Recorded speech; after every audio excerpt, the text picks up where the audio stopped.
Pirmais seminārā uzņēmuma ienākuma nodoklis. Tad svarīgi ir, protams, zināt, kam uzņēmuma ienākuma nodoklis ir jāmaksā. Pagājušo gadu šis te iedzīvotāja ienākuma nodoklis bija vienāds ar uzņēmuma ienākuma nodokli, bija tāpatās 20%. Tad šogad, sākot ar šī gada 1. janvāri, tad dalot veco peļņu uzņēmumos, kur īpašnieki ir fiziskās personas, nodoklis no peļņas jau ir jāmaksā pēc 25,5% likmes. Ja?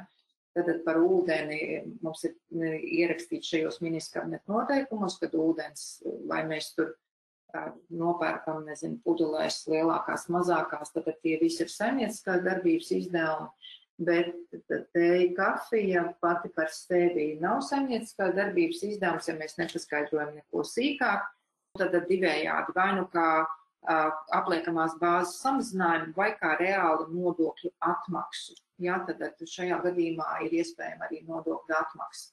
Ja jau šajā gadījumā tai summai mēs rēķināsim uz virsu, tad to bāzi mēs dalām ar to 0,8 un tikai tad rēķinam ar 20%, līdz ar to saprotams, ka tas nodoklis ir pa 5% lielāks nekā tad, ja tas būtu ieturēts.